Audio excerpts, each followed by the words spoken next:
I'm Vanessa Beeley, independent investigative journalist, based in Damascus, Syria for the last, this is my third year.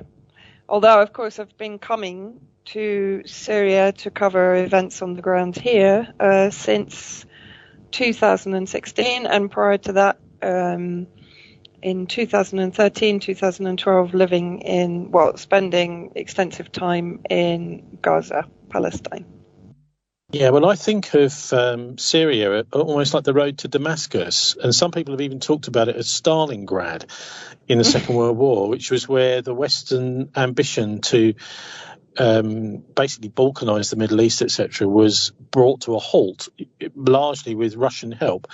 But could you just tell us your because you have a family connection to the country, don't you? Not so much to Syria, but to the Middle East in general. My father, Harold Beeley, was probably, or he's known as one of the most iconic sort of Arabists of his time, involved as Middle East advisor to Ernest Bevin, who, of course, that was the very slim window where the British government did, or members of the British government did actually try to push back against the Truman Doctrine to settle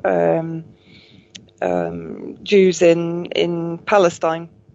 And then, of course, the Stern Gang got involved. My father was actually caught up in all of that, as was Ernest Bevin and various other members of the government or my father's peers. But he continued to support the Palestinian cause for all of his career and then all of his life after he retired. He was British ambassador in Egypt, Cairo. First of all in 1957, and then he was called back in 1967 by Gamal Abdel Nasser as the only peace envoy that Nasser trusted to come and deal with the situation at that point in 1967. So, yeah, I suppose I absorbed an interest in the Middle East through osmosis, through lunchtime well, conversation. These are the days of something called Pan-Arabism. Yeah. This is the idea that the Arab nations were going to have to unite in order to contain Israel effectively. I mean, there were other aspects to it, but that was the idea in those days, and that was all kind of, I suppose, due to the activities of the Western Intelligence Service. I remember reading years ago, I think it was called The Game of Nations, a book by Miles Copeland, was it? Who was the CIA station chief in Egypt. Yeah. Sorry? He was a colleague of my father's, yes. Because he was interesting. He was a CIA station chief in Cairo, but he was also quite a good guy. The idea was after he retired, he decided, look, I want to expose the way that the Central Intelligence Agency has been operating in the Middle East. And, of course, then there was things like the Arab-Israeli wars in the Six-Day War in 1967, as everyone was jumping around to the Beatles and stuff. There was this horrific war. And then I think it was 1973, the October War, the Yom Kippur War, which really sealed the fate of the Pan-Arab alliance and kicked the Arabs out of Jerusalem, etc. So, you have yourself there drawn a sort of line between the plight of the Palestinians and what's happened in Syria. Is it fair to link the two, do you think? Yeah, of course. I mean, one of the main reasons that the US has waged this regime change war since 2011, although of course it was incubated for decades before that. And in fact, I recently documented the 75 years, which is still conservative, of CIA and MI6 interventions and interferences in Syrian state affairs from 1946 onwards, when of course Syria declared its independence from the French mandate, post Sykes-Picot, post Balfour Agreement, etc., etc. But one of the reasons that successive Syrian presidents have either been removed or have had attempts against their governments, like Hafez al-Assad, the father of Bashar al-Assad, is because of their loyalty to the Palestinian cause and to the resistance organizations that have as their lifelong battle, of course, to free Palestine from the Zionist occupation. And of course that includes Iran and Hezbollah. And then of course the long-term relationship and alliance between formerly the Soviet Union, now of course Russia, that has been a thorn in the side, particularly of Britain. You know, as Peter Ford, the former British ambassador to Syria, I think in 2003 to 2006, he has always said, you know, the British policy towards Syria is even more vindictive than that of the US. And that's basically down to the Syrian relationship with Russia, as it is now, but of course, as I said previously, with the Soviet Union. And many of the interventions carried out by CIA and MI6, which of course started from 1946 onwards, in fact from the very creation of the CIA, which was a rebranding of the US intelligence agencies, that's effectively what has been the sort of main reason for those attempts to, or successful attempts in some cases, to remove elected Syrian governments that were pro-Russia and, in their view, of course, pro-communist. Well, it's all very well sort of being interested in and studying and reading about and having a bit of it in your family, an interest in Damascus, Syria, the Arab world, Vanessa, but why move there? That's a good question. I think throughout my time here, I felt a very strong connection to the people of this country. And I mean, very much myself and Eva Bartlett have spent considerable time, particularly in the areas formerly occupied by the terrorist groups, funded and sponsored, of course, by the West, and their allies in the Gulf states, in Israel, etc., and Turkey. And grown very fond of the people here. Their resourcefulness, resilience. I mean, if you look at Syria now, and now it's suffering under the doubling down of economic pressure, the blockade, the besieging of people, the occupation of their own resources, particularly the US occupation of the oil fields, the burning of wheat fields, the burning of barley, the theft of agricultural produce. So, they are effectively being strangled and suffocated. And of course, in a sense, the war itself, a military war itself, is easier to deal with than the effects of sanctions, which in my view are nothing less than economic terrorism, but which are a silent death. And it's not one that you can escape from. You can try to escape from mortars and missiles and occupation and imprisonment, but you can't escape from the economic pressure that's now being brought to bear upon the Syrian people. So in short, I love this country and I love the people, and I feel a lot more comfortable here than I do in the West, which in my view is responsible for the bloodshed and suffering in this country. But I agree with you. I was brought up in London, and I kind of never felt quite at home. I always felt it was a bit of a cutthroat place, and the city particularly was a place I used to see people on trains commuting into Cannon Street, every morning, coming back looking as if they'd had some sort of blood transfusion or something. So they looked even more grey than in the morning. And there's something sort of wrong about London, really, deeply wrong, which is why I got out, I suppose. But look, think, what is life like there? Because I understand now that the Russians, although they are in control of the airspace, they're actually allowing, I don't know how or why, but they are saying to the Israelis, well, it's okay, you can come in and bomb Hezbollah if you feel like it from time to time, and so long as you run it past us first, we're up for that. So what is life like now under this situation where, you may get bombed by the Israelis still, even though the war is supposed to be over, the Russians are supposed to have won? Well, I would disagree, first of all, that the Russians have won. I would say that the Syrian Arab Army is the mainstay of the military campaign here. The Russians, as you know, only intervened in September 2015 when the Syrian Arab Army was fighting on, I was recently told it was well over 100 fronts. Of course, that is now reduced down now to around, I think it's around a figure of 20 fronts, different fronts. And of course, now they have the support of the Russian military and Russian Air Force. I would also disagree. I would outright state that is Israeli propaganda, that Russia has agreed that they can target Hezbollah or Iranian positions inside Syria.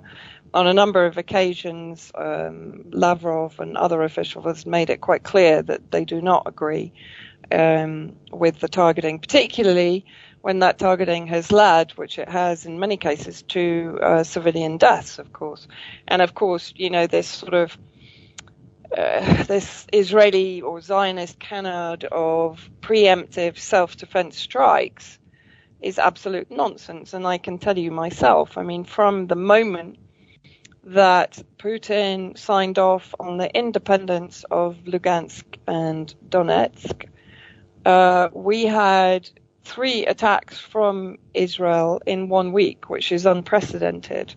And all of those attacks were targeting Syrian Arab Army bases, Syrian Arab Army air defenses. And where I live, I'm about 2 kilometers from one of the biggest air defense bases to the west of Damascus. That was targeted. Various air bases to the south and I'm just working it out in my head, to the northwest were targeted in Homs. And even prior to the Ukraine issue, Israel had upped its attacks on not on Iranian bases or Hezbollah bases, but on effectively Syria's capability to defend itself should Israel escalate the conflict. And certainly military experts here and analysts here believe that there is a very high risk of there being an escalation in the conflict with Israel in the very near future. So I would suggest that the fact that Israel is sort of picking off Syrian air defense, Syrian radar, Syrian air bases, Syrian, runways, military runways, for example, is in preparation for that escalation in the conflict. So I would negate the fact that Israel has claimed that Russia has given them permission to do so. And of course, there was also the bombing of Latakia port, which is the main entry point for goods, particularly foodstuffs from Russia, from Iran, but also oil from Iran, to break the siege and blockade that the US coalition has placed on Syria. It is true that in that case, for example, Israel had informed Russia of an incoming attack because, of course, there was a very high likelihood of there being Russian military planes in the air at that time, which in fact there were, and that was the reason that the Syrian air defense couldn't respond to the attack on that occasion. But I would also say, and again, it's not really reported in the media, either in Israeli media or in Western media, of course, but Russia quite frequently is actually up in the air, and it has been known to buzz the Israeli planes to turn them back if they're coming too close to the Syrian border. And remembering it might sound like an obvious question, Vanessa, but why don't the Syrians shoot these aircraft down if they're coming to do airstrikes on your country? No, well, they don't actually. They rarely cross into Syrian airspace. The majority of them are coming in from Lebanese airspace. So you might ask why Hezbollah doesn't bring them down, but of course, well, yeah, that's another issue. There was one instance where the missiles were actually fired from the region of the largest U.S. occupation military base in Al Tanaf on the border with Jordan. And of course, missiles have also been fired from the Mediterranean, from the sea, off the coast of. Just off the coast, yeah. These are sort of standoff weapons where they just fire it and then they fly off. But anyway, look, missiles aside, airstrikes aside, and it's good to be reminded that this is going on because it's not being reported, as you say. What is day-to-day life like in Damascus? I would say in the last, really since the whole sort of COVID project kicked off in 2020, things have plummeted to dreadful levels of suffering here. Raging inflation, which the government is just about keeping a grip on. Lebanon is actually now far worse than Syria from that perspective.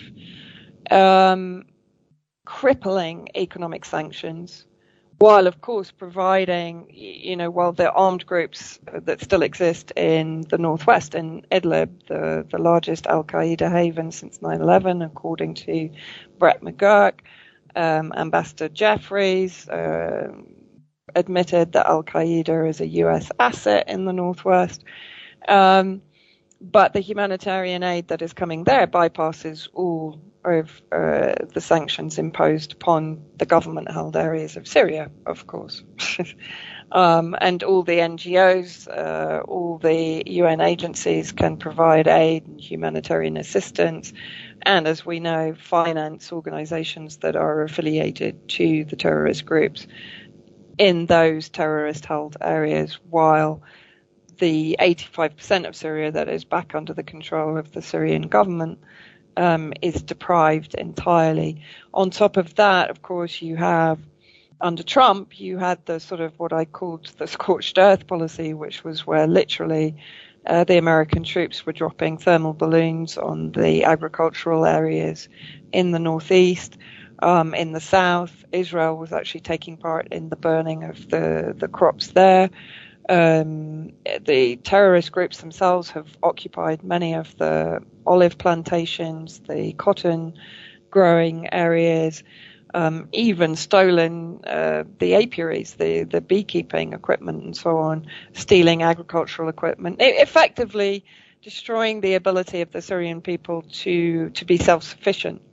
And most of all, of course, occupying the oil fields in the northeast, which is providing income for US proxies, including ISIS, but also including the Kurdish Contras, the separatists, and also providing trade and economy for Al-Qaeda, who've established their own monopoly on processing the oil and then trading it to Turkey. And of course, Turkey, as we know, has been trading it to Israel since really the beginning of the war against Syria.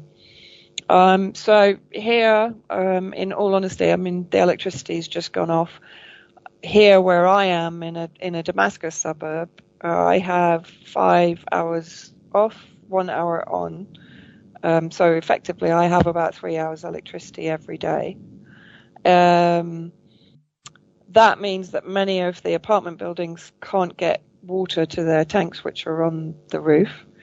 We don't have fuel, benzene as it's called here. Prices of fuel have skyrocketed, and quite often we'll have 2 or 3 days where people are queuing incessantly to try and put 20 litres in their car.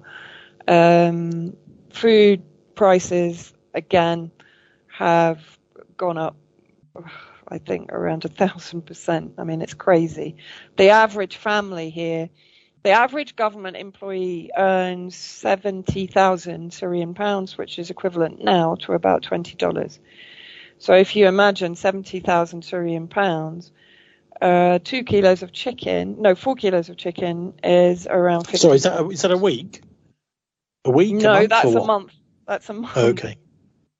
4 kilos of chicken is 50,000. So, it doesn't take much to figure out that people here, at least 85% of the population, are below the poverty line. Apartment rents have gone through the roof. Many people are leaving. And of course, that's another kind of standard MO of these hideous sort of neoconservative wars that have been waged against the region, is that, of course, it drives out the middle class. It drives out the educated people that can afford to leave the country and that can find prospects in other countries and, of course, are welcomed into other countries. That means the doctors, the dentists, the nurses, the researchers, the analysts, etc. Right?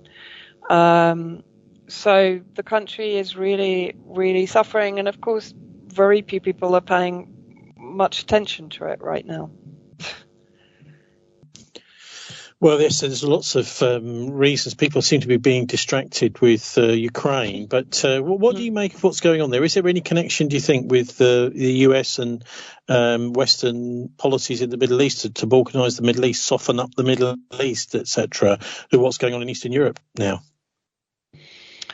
Yeah, I do think there is a connection. And in fact, President Azaz, immediately after the Russian military operation began, made the point that, Russia, having joined Syria in the fight against Islamic terrorism, is now fighting against Nazism in Ukraine.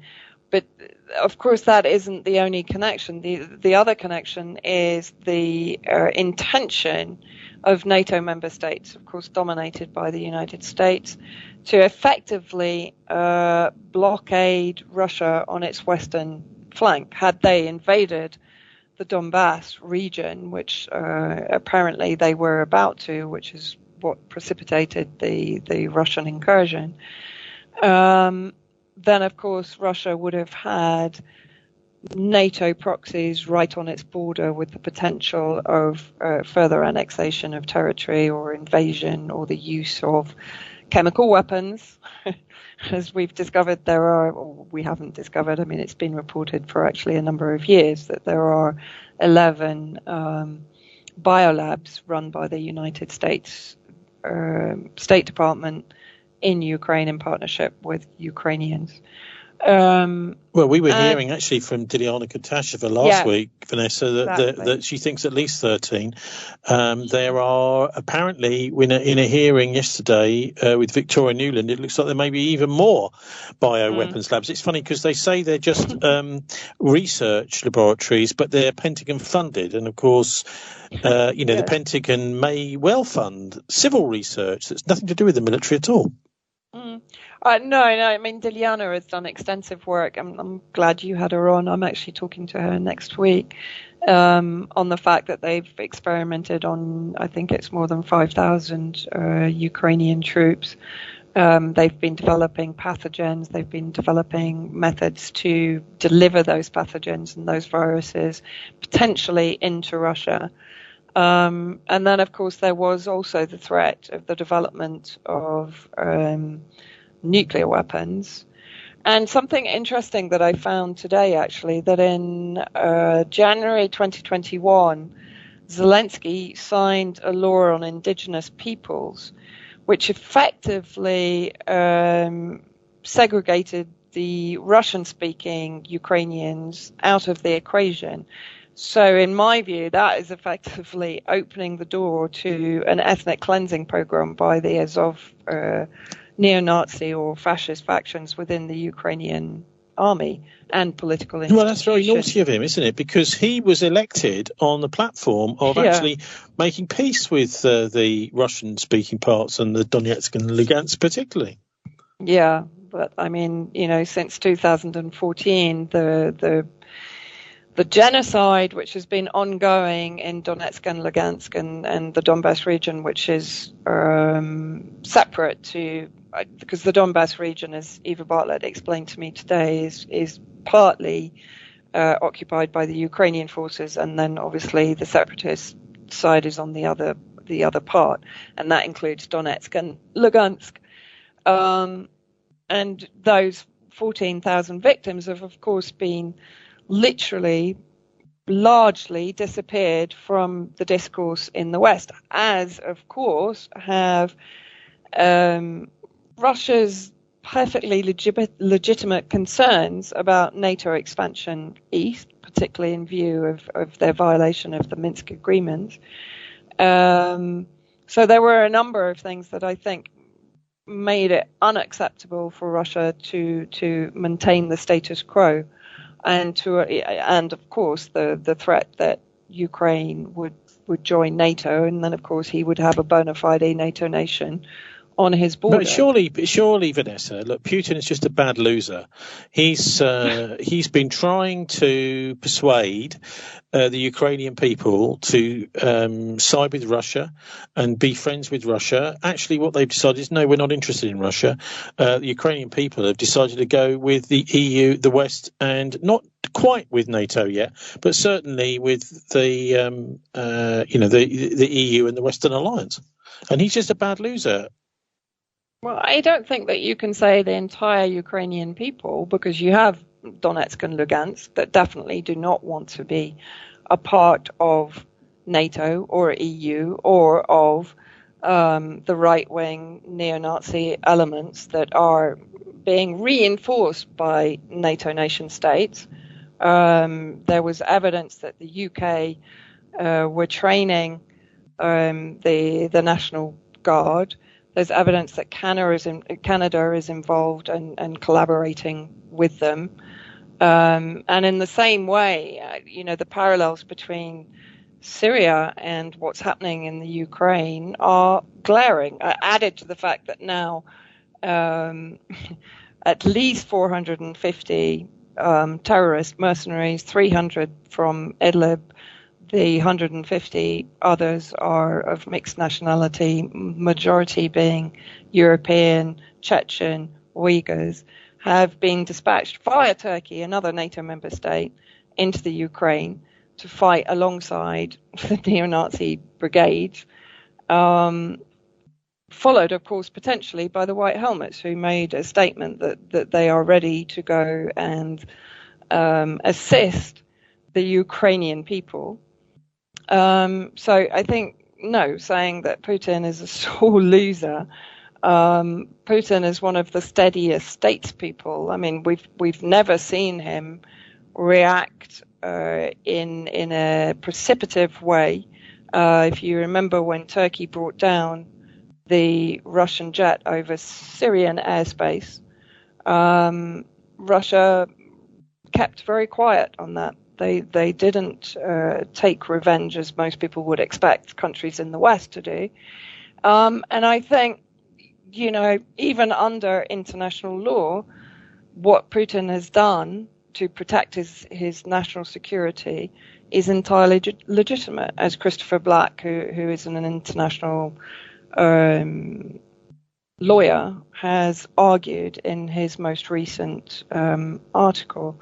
And from the perspective of Syria, as I've mentioned, the historic alliance between Russia and Syria, and of course the blockading of Russia, particularly on that western flank, the taking control of Ukraine, which is known to be the breadbasket of Europe. It has vast agricultural, coal, mineral, oil resources, would essentially mean that Russia would be unable to come to the aid or to bypass the sanctions in Syria.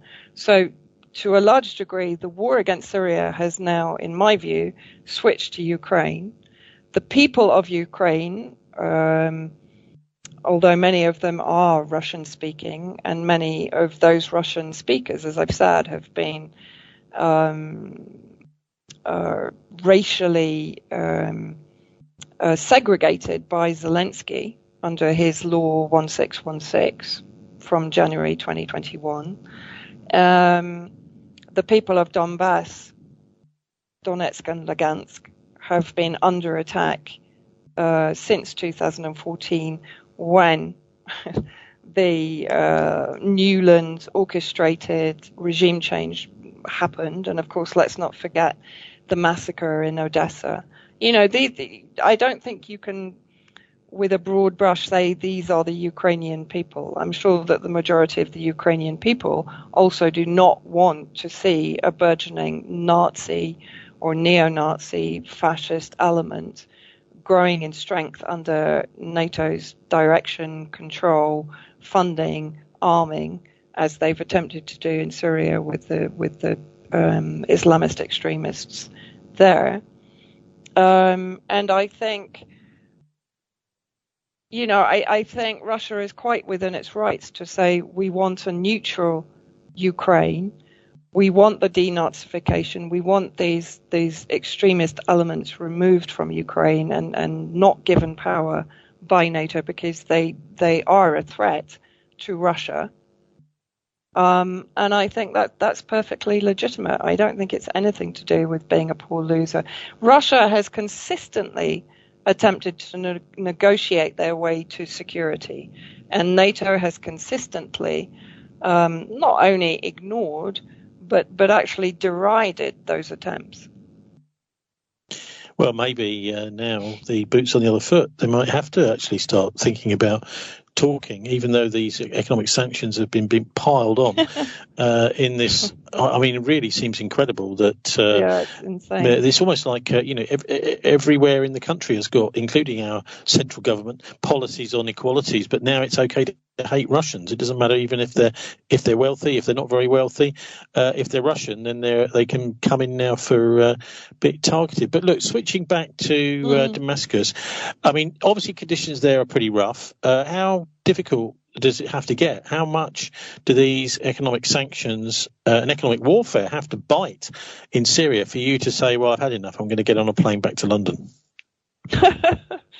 Well, I think with the sanctions that have now been that are now targeting Russia, unfortunately, I think the blowback is going to be pretty painful for people in Europe and even in the UK.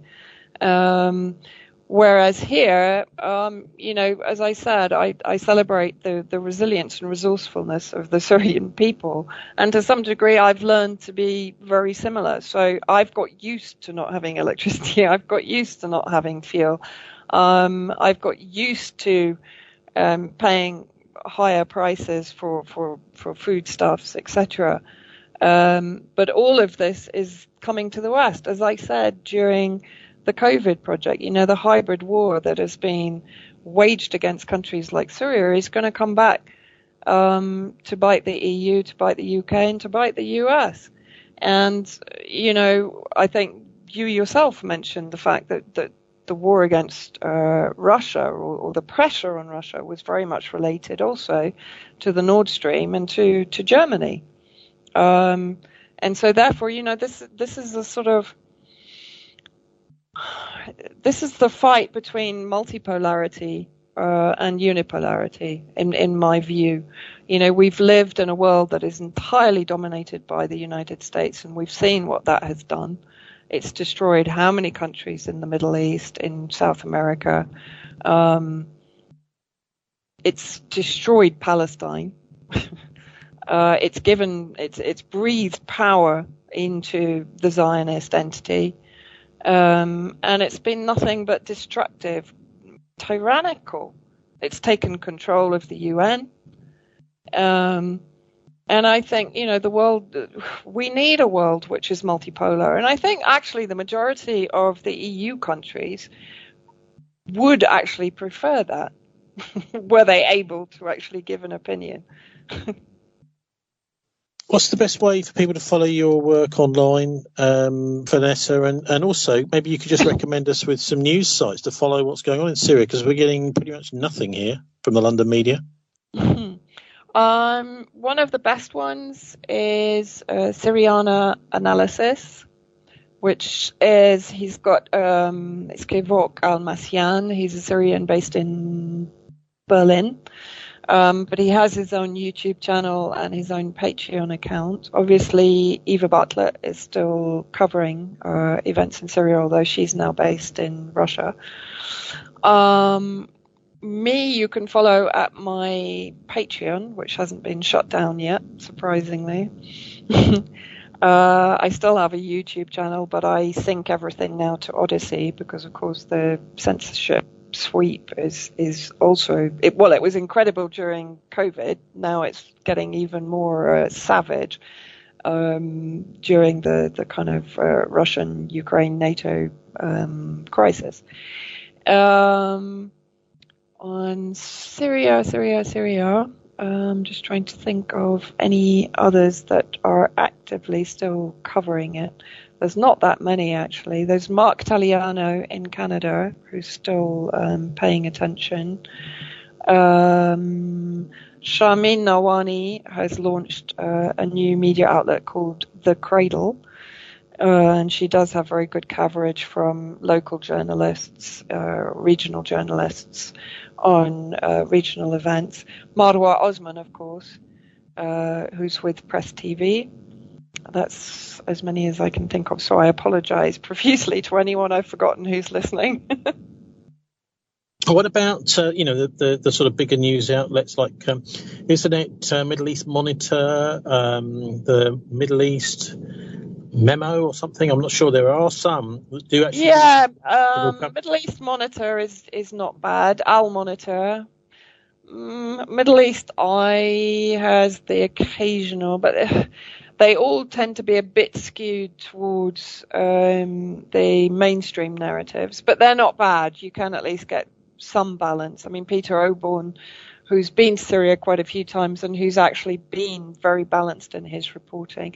Oh, of course, there's Stephen Kinzer, but Stephen Kinzer, who's based in Canada, I think, but he works with mainstream media. That's a fantastic bunch of bookmarks there for us, Vanessa. But anyway, thanks very much for joining us from Damascus. Thank you. You're welcome, Tony. Take care.